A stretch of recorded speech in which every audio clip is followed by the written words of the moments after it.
If you've ever wondered how to make your speeches not just heard but remembered, you'll want to stick around.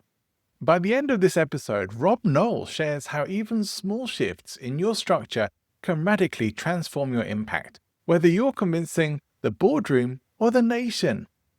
So if you want speeches that truly stick, listen through to the end. You'll thank yourself next time you take the stage. Welcome to Professional Speaking, the show for people serious about speaking and delivering their best in business and on the stage. I'm John Ball, speaker, stand-up, and your guide on the journey to speaking success. Very happy to welcome to the show today, Noel. Thank you very much, John. I've been looking forward to speaking to you because it's not very often that I get speech writing experts onto the show, and you have some real credentials in terms of speech writing, which we will get to, no doubt. But I'd like to start things off with a question I often ask my guests, which is whether you have an opinion, a point of view, or whether there's something you often find yourself saying that you don't hear other people saying very often, or that's maybe a bit counter to what the general consensus is. Well, you're starting with a tough one. I'm a speechwriter, and so I know a lot of speechwriters. And one opinion that I have that certainly goes against the grain is that I think it's sometimes better to never write your speech at all. I think it's sometimes better to, you certainly want your speech to sound as if it was never written. So it can be written in advance, but you don't want it to sound that way. You don't want to seem like you're reading a speech. And so I think that's certainly contrarian in my field because we're all about writing our speeches down.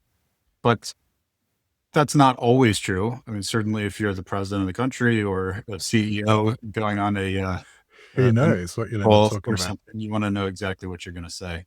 You'd Um, hope so. right. You'd hope so. Yeah, I can certainly see in terms of political speech writing, particularly, that generally we expect that those speeches are like read off auto cues or notes, and for the most part, at least, they're pretty well planned and scripted, or at least we expect them to be that way. Well, it only in certain circumstances. I mean, Right. I think that's changed recently. Like you look at Trump, he certainly loves to go up without a script and riff. And I think that's one of the things that makes him effective is that he holds an audience's attention because you never know what he's going to say next.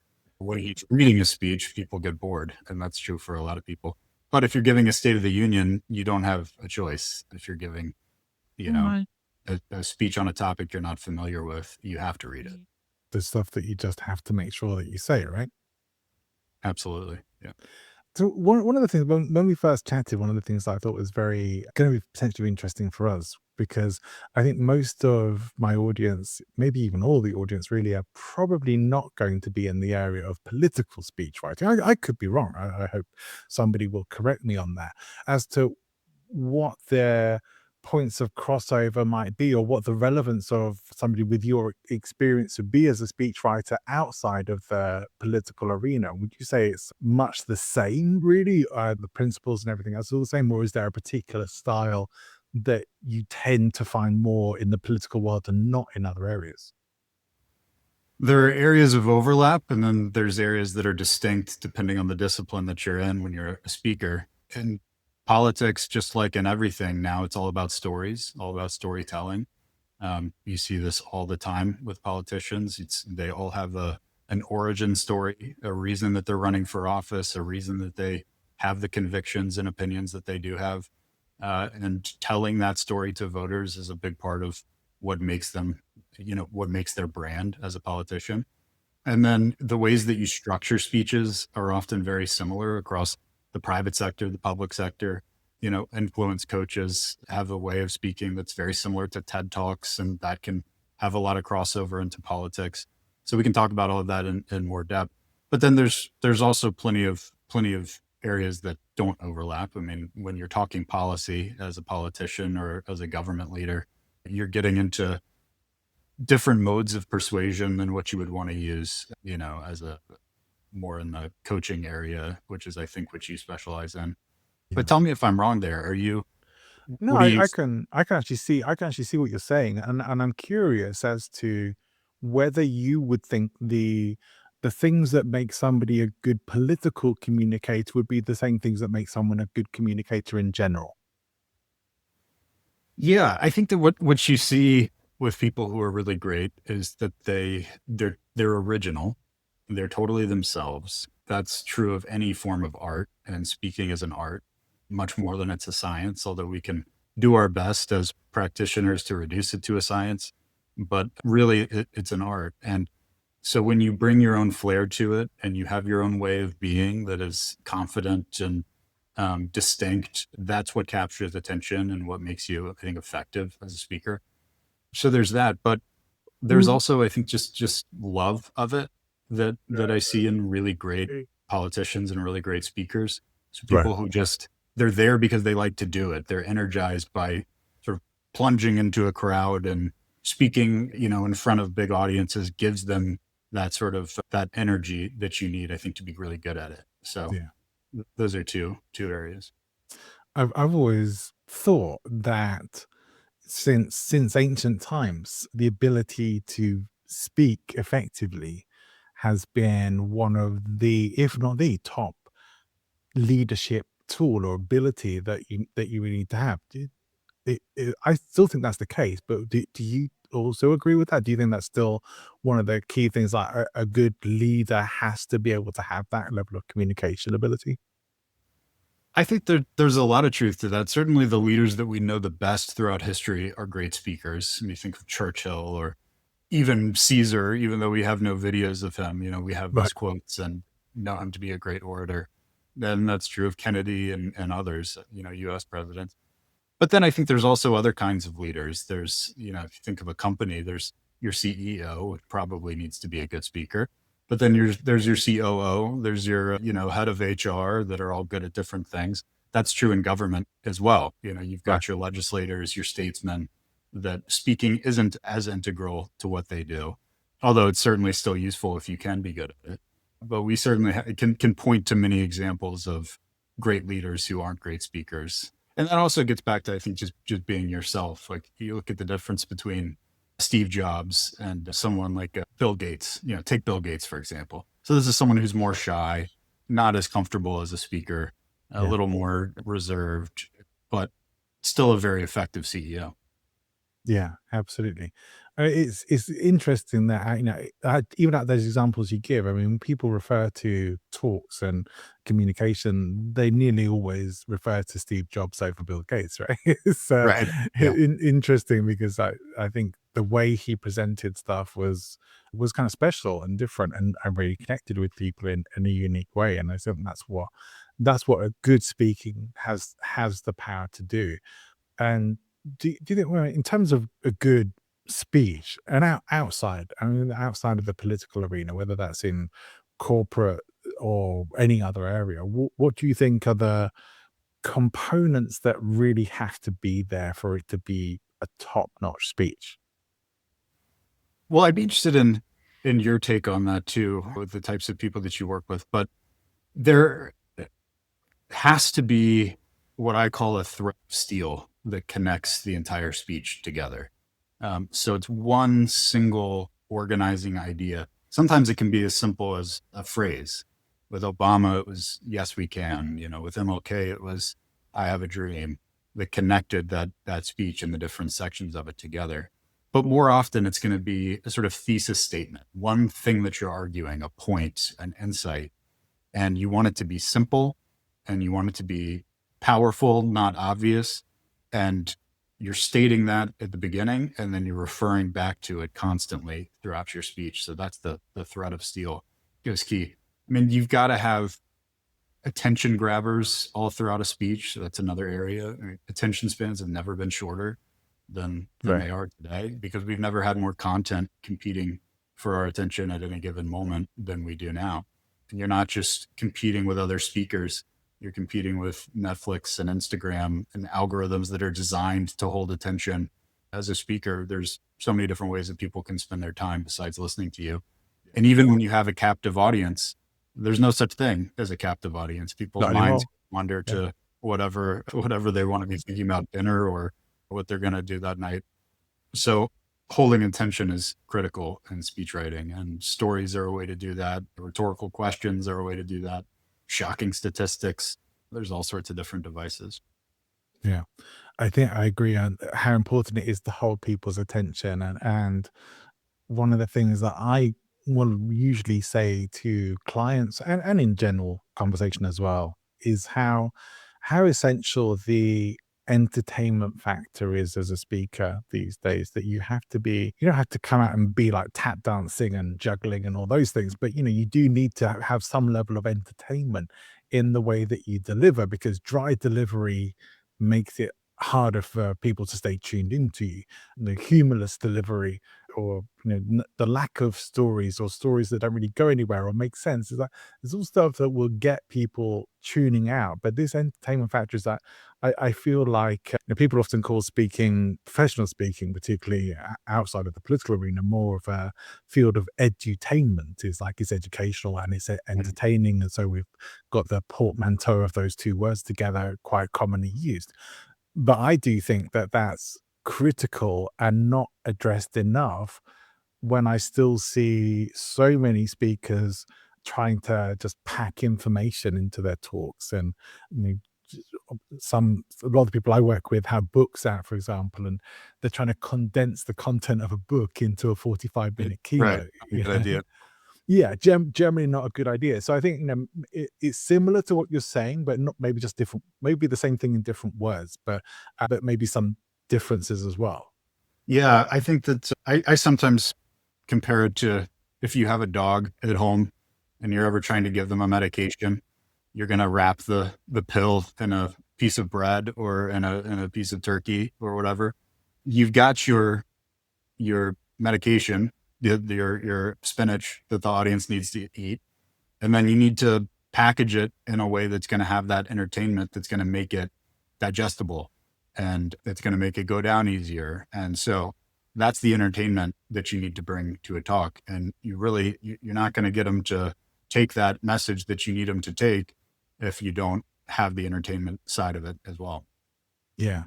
Yeah, I feel that one of the things that, especially in the corporate world, tends to suck all the joy out of speaking, is this idea of that being funny or being entertaining or even being particularly emotional in storytelling and things like that. Mhm.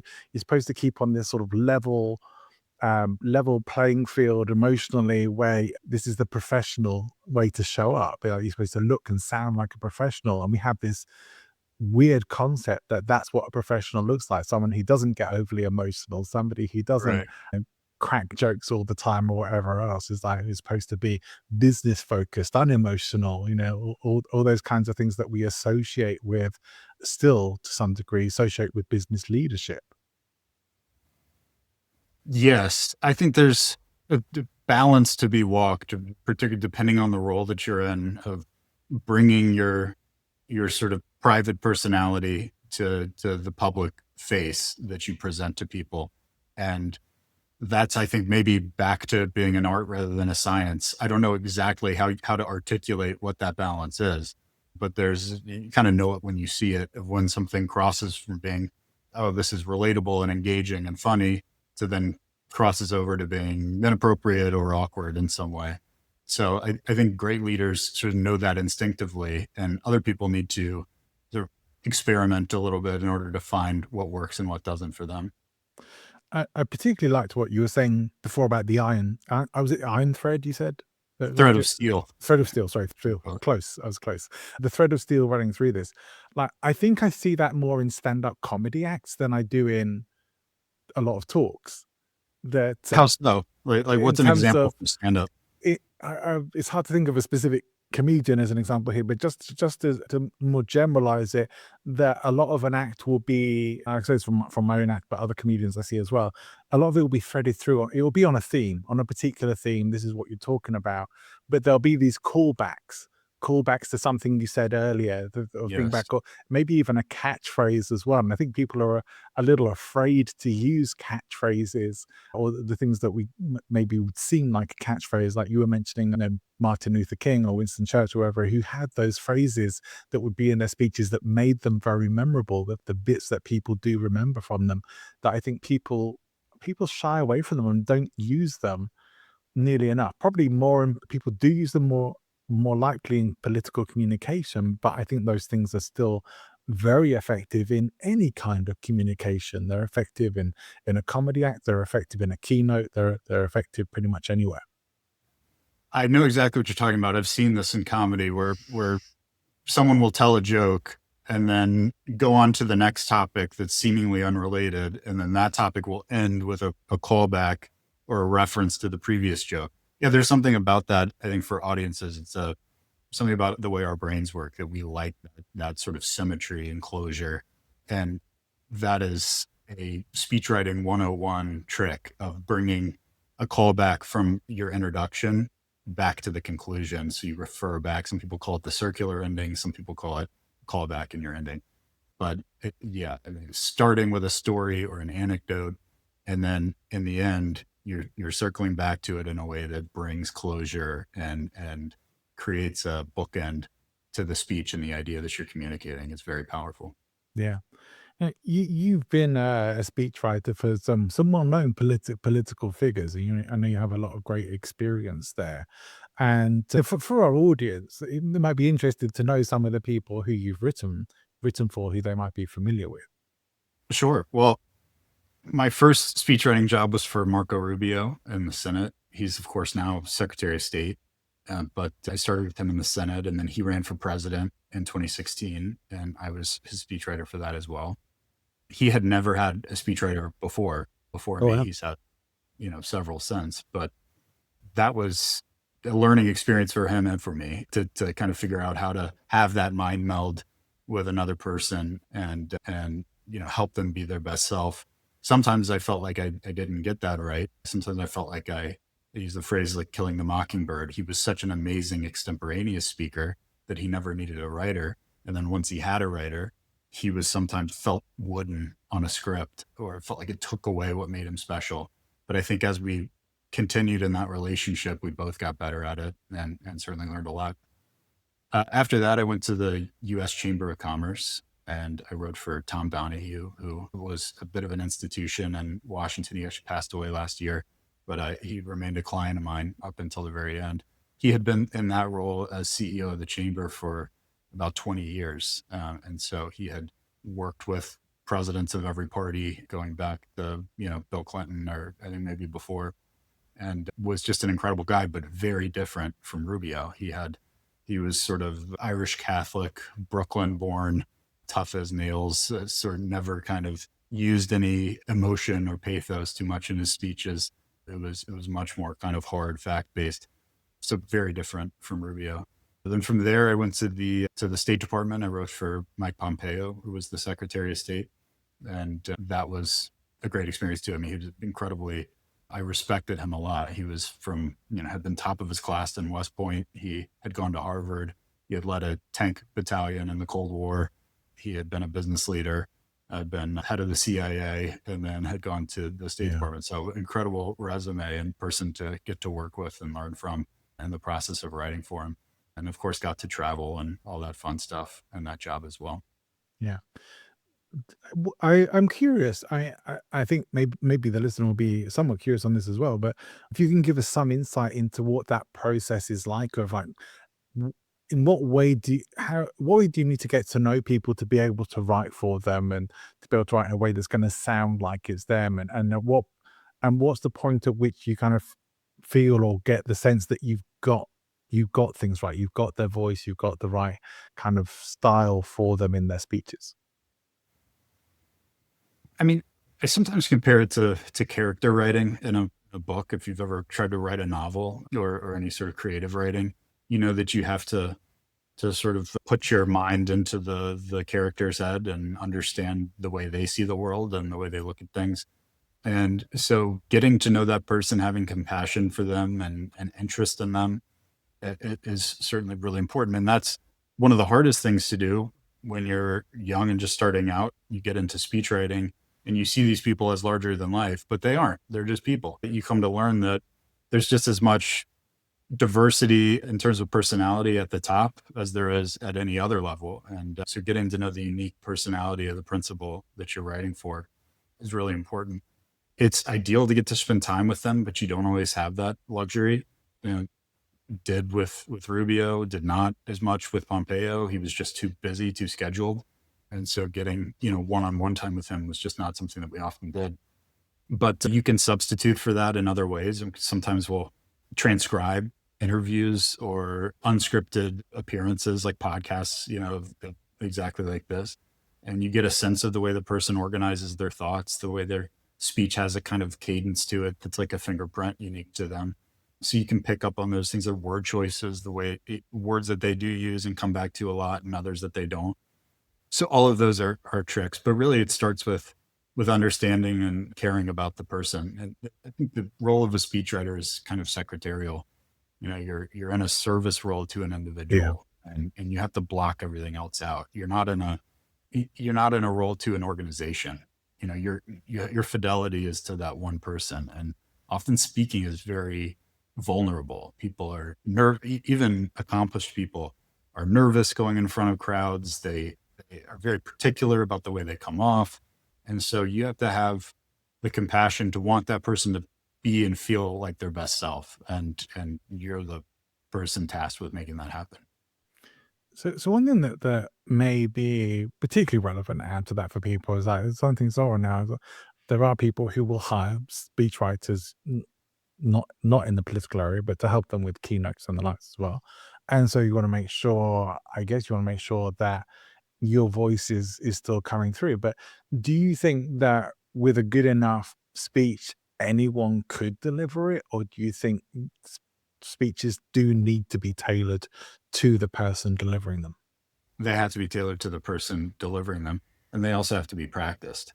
I mean, the very best speakers, I mentioned Rubio, he's an example of this. If you go back to early in his career and you look at speeches that were never written, he would maybe jot out a few notes on a legal pad page before he would go up and give it, and it would be beautiful. It could bring people to tears. And then you could take that same exact speech, you could transcribe it and give it to him printed out on a piece of paper, and it would be half as good or less because he's reading it, because it's not hasn't put the practice into delivering from a script. And then there are other people like Obama who was extraordinarily gifted at delivering from a script. So he could take the speech that was written, he had never read it before, could put it into a prompter, and he could hit every single line, every mark. He could make the audience feel exactly what they were supposed to feel. That's a gift in and of itself. But Yeah. often those circles don't overlap. You have the gift of speaking, but you don't have the gift of performing a speech that's written. So both of those have to be practiced and built up as independent skill sets. Yeah, I think that's a really important thing for anyone to take away from this conversation, because there are times where we might think about either being the speechwriter for someone else, or hiring somebody to write a speech for us. As as someone in the political world, I'm guessing you have a reasonable knowledge of rhetoric and the whole principles behind that. And I think it's something we tend to see probably more in the political and legal world more than anywhere else. But those tools are not the sole propriety of those areas. And I wonder, 'cause I think a lot of people who my contemporaries are in coaching people who are speakers, don't ever cover these things. Some completely unaware of them, and I wonder what you feel that the general relevance of rhetorical tools is in the more general world of keynote speaking. Yeah, I think this is when I'm actually a teacher of speechwriting. I'm a professor at a college here in DC, and I have found it difficult to know exactly how much to emphasize these like ancient rhetorical techniques. How relevant are they today? And I think they're the easiest thing to teach, but they're sometimes overemphasized, or students end up getting stuck on them and feeling like they have to be filtering them into their speeches, when really you don't see them crop up all the time anymore, because speeches are just so different now than they were in the BC era, ancient Greece, or wherever they came from. But I think one area that they're particularly useful is if you're trying to come up with memorable lines that are going to stick, lines that are going to sound like they are important, like they could be, tattooed or put on a bumper sticker. Those are very learnable, almost sort of formulas of phraseology that you can teach and you can learn them. And once you learn them, they're actually not that difficult. So an example is chiasmus, which is repeating similar concepts in reverse order. So you see this with Kennedy: ask not what your country can do for you, but what you can do for your country. So that the first clause of the sentence, ask not what your country can do for you, is then just repeated in reverse order, what you can do for your country at the end. It sounds extremely profound, and it is, but it's not as hard to come up with as you might think. The idea behind it has to be big, but the actual writing of that phrase is not that difficult once you have the idea.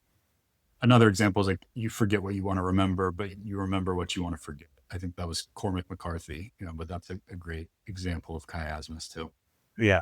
I can go on, but that sort of thing is very, I think, helpful when you're trying to write memorable lines. Yeah, I think that is a key element that I think often gets skipped in a lot of talks. I can't even think how many talks I've listened to that don't have those memorable lines in at all. And I Mhm. think when you, as you're saying, when you at least know how to construct those, you can probably make sure at least one line in your talk is particularly memorable and is going to stand out for people. There's like, all right, it will hook in the brain and stay with them. And Casmus is a great example of that. I know there are a number of, probably not all the rhetorical tools that we need to know and use, but there are some that probably would be helpful for us in general in our speech writing. One of the particular areas that I think often gets underplayed and often misused as well would be metaphor. I wonder particularly what your take is on how to use, or the right way to use metaphor in a speech, in speech writing and in delivery. Metaphor can be very powerful. They're difficult, I think, to come up with. So unlike these lines where you learn the formula and then you can replicate it pretty easily, a really original metaphor, something that just works and clicks with a universal audience, is really tough. But if you've got one, they drive home a point extremely effectively. I'm curious what you're thinking of here when you ask this question. Like, do you have I examples of metaphor that sound powerful? Yeah. Or Look, I'm remembering a conversation I had with another political speechwriter, Simon Lancaster, and one of the things that he was saying about metaphor was about how if you have a particular theme to your talk or your speech, if it's like we need to batten down the hatches, you probably want to run through a metaphor. I forget which ones exactly he used now, but you might use like a weather metaphor, or there's certain speeches where you might want to use fighting metaphors and things like that. The language you use is very particular, but he said what often ends up happening is people just pull in all sorts of different metaphors. He said, whereas it really, in his opinion at least, it was important that the same theme of metaphors runs through that kind of principle of speech. Whether there's other stuff gets incorporated or not is less important. That is like the style or the reason for delivering the speech might inform the kind of overall metaphorical devices that you want to insert into your talk. yes, I mean, I think the what he's probably warning against there is mixed metaphor, which is a big no-no. It's a sign of sort of lazy writing.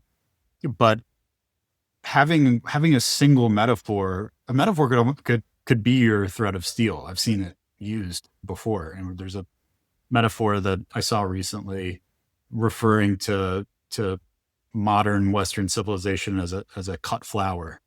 And so the idea being that the flower is severed from the roots that originally nourished it, and it's going to hold its shape for a little while, but eventually it's going to wither and die. And so that cut flower was used as a like an organizing device all throughout the Yeah. speech and referred back to.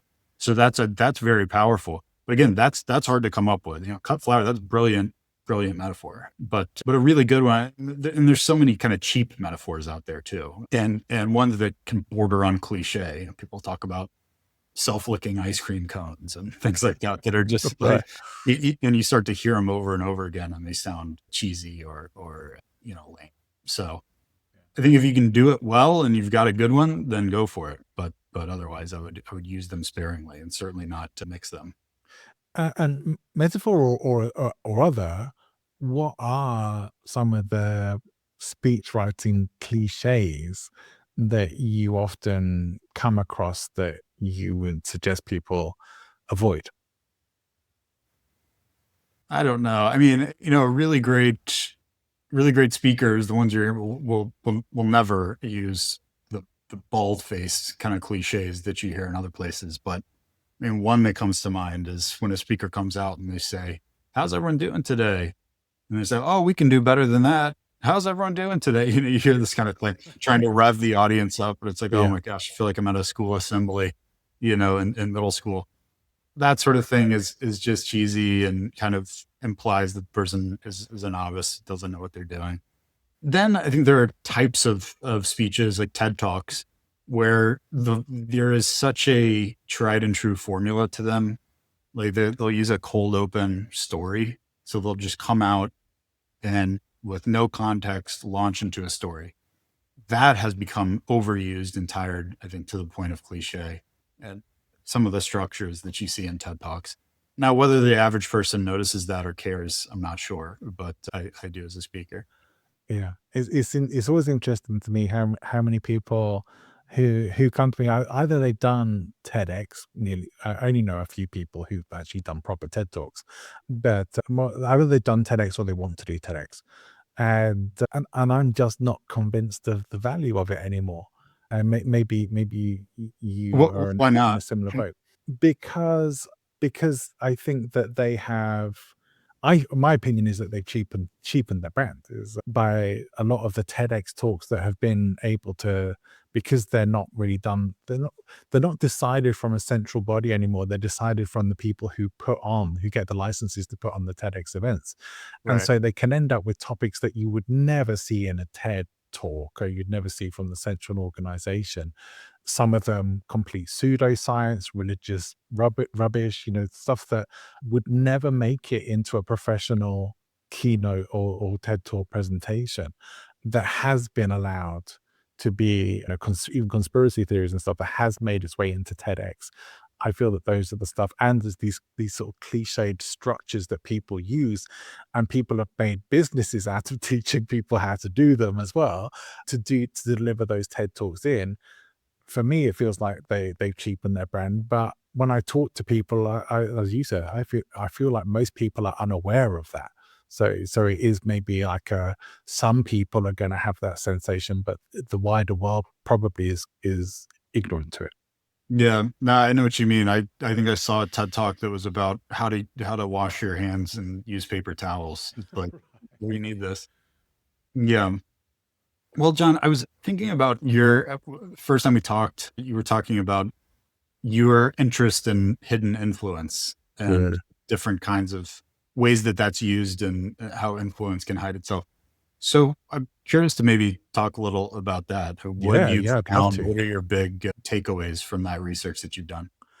Oh boy, I think that my first insight into that was reading a book about marketing that was really all about how the unconscious levers are play in a lot of marketing. That stuff is being designed to get you to feel a certain way or tug certain emotions or respond to certain things. I think clarity came further with reading Cialdini's books and other books since then as well.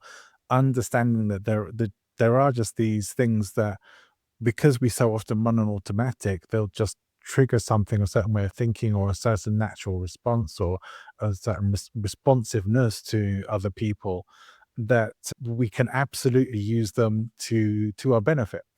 And so these are the kinds of tools that con artists naturally use. They Mm. don't necessarily need to be taught them, they usually figure them out. But the stuff that, magicians will often use them as well, especially mentalists. And just having this sense of there's all these ways which we can be not mind controlled really, but manipulated and or led in certain directions that we're completely unaware of. and seem like magic, but when you have the awareness of them, I think there's a level of control that sort of comes back. It's one of the things that drove me into looking into learning more about cults and how cults work, Hmm. to understand how, like, controlling the sort of information or emotional control or behavior control, all those aspects, that the more of those you have, the worse the cult is. You kind of thing. But it's like Right. people can be maybe not completely brainwashed, but to a point where they can completely lose their identity and lose themselves. Is like these tools are tools, but they can be damaging, and but they can also be empowering depending on how they're being used and who's using them. Do you remember any of the tools in particular, or did any of them stand out to you?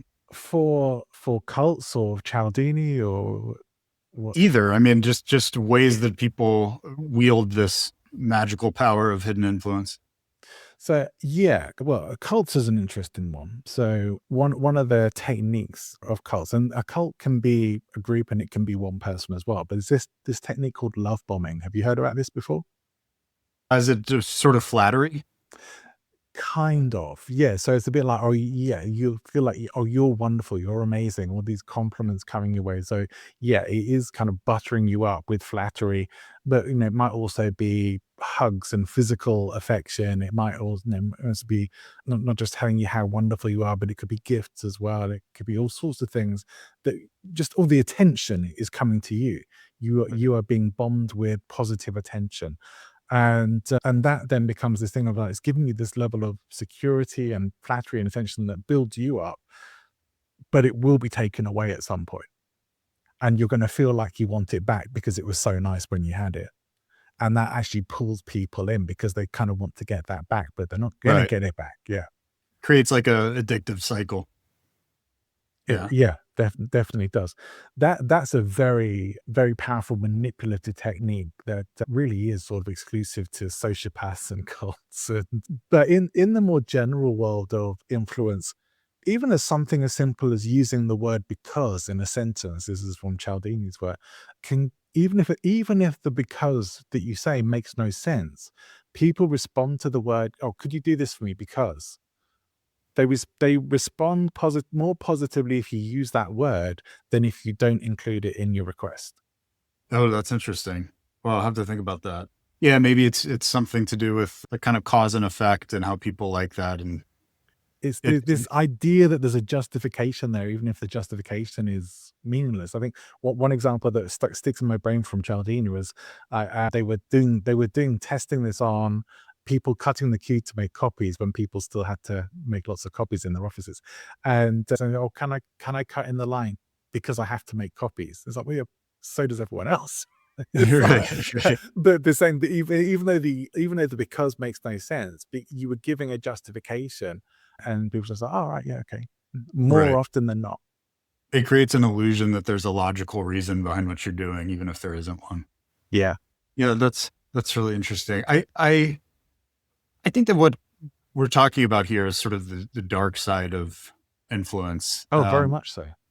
But there's probably overlap with the bright side of it too. I mean, the way that leaders operate in out in the open, good leaders that we admire, it's still how do you use how are you tuned into the psychology and the needs of people and channeling that into something good. I mean, every great leader throughout history, whether it's Churchill or Lincoln or Martin Luther King, has done that. And part of it, I like there's this phrase that what's most personal is most general. Have you ever heard this? I haven't. No. So basically the things that we experience in our lives that we think, well, no one else would understand this or get this, are actually they capture very general human experiences that are much more relatable than we think. So we have much more in common with other people than we think we do. And I've read about how great leaders use that principle in their speeches to both relate to audiences and to help audiences find that common purpose, that shared purpose that then unites them towards an action that, Mm. moves a country or a society forward. So that's interesting. I also think you and I have talked about this, how stories are more powerful than statistics and data. Do you want to tell a little bit about what you've read in that regard? This would come down to a lot of influence books that I read, and it'd be hard to pinpoint some of it down. I think one lady he may or may not be aware of, a lady called Lee Carter. She often appears on Fox News being interviewed by Maria Bartiromo, I think. But she wrote a book on influence a while back, and I had her on the show. And in her book, there was an interest, some interesting elements coming up about really just about how emotions are more important than logic and data. Like, ultimately, whilst there is some logic level of decision making most of the time, it is ultimately emotions that make the decisions for people. And I certainly have had that with when I've studied NLP, neuro linguistic programming, and things like that in the past as well, and hypnosis. When they've done experiments or research on people who, have specific kinds of brain damage that damage their emotional center, or people who've had like that surgery that splits the hemispheres. Yeah, I heard about this. Right, that they can still live pretty much normal lives, but often the ability, for the emotional centers damaged in a particular way, the ability to make decisions seems to go away. They can't do it. It's like, well, it's logic in itself generally isn't enough for us to make our decisions. Right. Yeah, I have definitely noticed this, and I think that people probably understand it intuitively that s- statistics and data, you almost feel like you're being manipulated because it's like the I think this has been attributed to Churchill, but I'm not sure if it may be said by multiple people, but it's like there's lies, there's damn lies, and there's statistics. Right. Statistics, every side of any argument has statistics that support their side. So people feel like the wool's being pulled over their eyes when Yeah. you're citing the kind of numbers to them.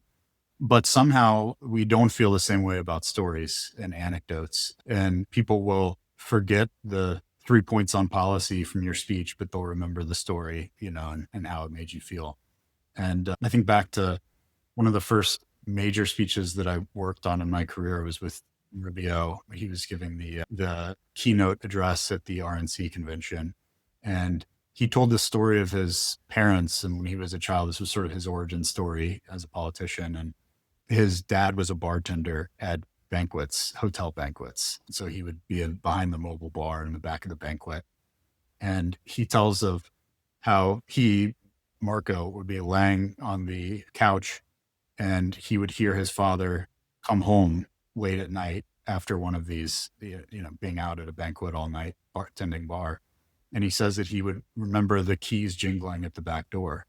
And years later, after the speech, people would come up to me and they would say, "Oh, was that we'd be talking about the speech. They said, was that the keys jingling speech?" They remember that vivid language. And so using vivid language in stories is the most effective tool of storytelling. And vivid language can be defined as anything that appeals to the five senses. And so that one, appeals to audio, but it's also very kind of original. You don't hear that a lot, kind of evoking the keys jingling at the door, but everyone knows what that is. It's a very personal, but a very general, back to what I was saying earlier, device. And so that was an early lesson for me, kind of the power of storytelling and a vivid language to drive it home. Yeah, and I think you only have to look at all of the world's major religions. They're built on storytelling more than anything else. They're not halls of academia for mathematics. They are stories. They are stories that connect with people in emotional levels, and that have particular meanings for people. Sometimes many different people deriving different meanings even from the same stories within them, depending on how they connect with them. But certainly, if we look at, is storytelling powerful? It's, to some degree, it's everything. There are people who would say that their beliefs are everything in their lives. So, well, yeah, in that for them, those stories are everything. Yeah, definitely. I mean, stories are what I remember from speeches and books. And good advice for any speaker or speech writer is to take a look at yourself and what stands out to you in speeches. When you try to remember a speech that you heard a year ago, what do you remember? Is there one thing that stands out? The keys jingling or something Yeah. else like that? And what lessons can you draw from that to bring to your content? I wonder, as I want to start drawing things to a close. You've been very, very generous with your time and your sharing today. But on the theme of storytelling, are there a few sort of key elements that you could share with our listener who that might help them in writing and putting together their stories? Well, there's, the basics. If you need a beginning, a middle, and end, you need characters that are compelling. Those characters need to have an arc where they change somehow over time. But one thing I'll mention is there's a way of organizing a speech that uses a story as the spine for the entire speech. So you start with an initial part of a story. You see this in politics with the origin story. So they'll start with a story about how, they were raised by a single mother in a one-bedroom apartment, and they remember the heat getting shut off because she couldn't pay the bills, and they remember doing their homework by the light of the oven or whatever. Right. And then they'll use that part of the story to talk about the economy and to talk about the struggles of everyday people. And then about halfway through the speech, they'll loop back to the story and they'll say how, then they knew that one guidance counselor in high school, or they knew that one professor in college, and education is what changed their life and told them, like, I belong here in this room, or whatever the case may be. And that's then their introduction to an education section, or, some other sort of policy section where they then go into education policy. And then at the very end of the speech, they loop back to it and they say how, you know, my mother didn't live long enough to see me get sworn into office, but I promised her when we lived in that one bedroom apartment that if I ever got the chance to, fight for people like us, I wouldn't give it up. Something like that. So it creates that callback structure, but it's also, you're using the story as an organizing device, like the wrapping the pill for your dog in the turkey. It's what makes everything else go down. It's what makes everything else memorable and stick for people so that they're with you the whole time. The speech isn't dying on you as a speaker, and it's not dying on the listener either. It's keeping you engaged the full time. And it's also allowing for an arc for your own story or for your character that you're telling a story about. So that's one device, a strategy that we try to use a lot of times in speech writing. That's really helpful. Thank you. And do you feel that there's always going to be a need and a demand for speech writers? Well, I mean, we could talk about artificial intelligence as a kind of an offshoot of that question. But I also think that there's a way to look at it that, like I said at the very beginning, my sort of contrarian view is that people don't want to be read to. They don't want you to go up and read a speech. That doesn't mean that there's no room for writing a speech. It just means that you don't really want to read it unless you have to, or in certain, situations. But like, we've been to weddings, for example, all of us, where the groom or, the best man will get up and he'll be reading from his phone, right? And it's just less engaging than when someone stands up and it seems as if they're speaking from the heart. But of course, we know that that person has prepared their material. They've written it down. They're just not reading it. So I do think that there will always be a place for writing speeches for speech writers, but it changes over time as the tastes of audience changes and just the way that we consume information and content. That's great. Well, I guess we'll see what the future holds, but I agree, and I'm hopeful for that as well. How's Rob, that honestly, for a callback, John? Because I saw nicely done. I've got some yeah. nice. I've certainly got some nice takeaways from this episode. I'm going to remember the thread of steel and the personal being general, and yeah, so some nice stuff coming up today. Really appreciate this conversation, Rob. It's been really interesting to talk to you, and some really nice elements to this. Very glad that we got to have this conversation, and I hope that our listener at home or wherever they are has got some nice takeaways from it too. So If they would like to connect with you and reach out and maybe find out more about what you do, what would be the best way for them to do that? they can find me on LinkedIn, Rob Noel. They can find my company's website is washingtonwriters.com, and there's a way to reach out to us from there. But yeah, would love to hear from people. Great. I'll make sure that's all in the show notes for everyone. But Rob Noel, it's been a pleasure having you on. Thank you. This has been a lot of fun, John. Thanks a lot. That was Rob Noel showing us that great speeches hinge on clarity, structure, and knowing exactly what your audience needs to hear. Whether it's building a persuasive narrative or choosing every word with intent, We've learned today that even small tweaks can turn a speech from forgettable to impactful.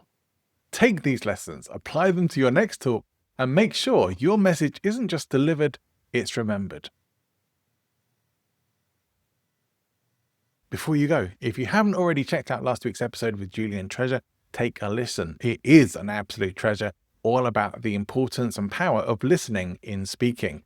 And also you'll find the coaching episode with Jackson Oganyemi, all about making that pivot from small speaker fees that barely keep you going into those speaker big leagues, moving from less than 3,000 per gig up to 10,000 plus.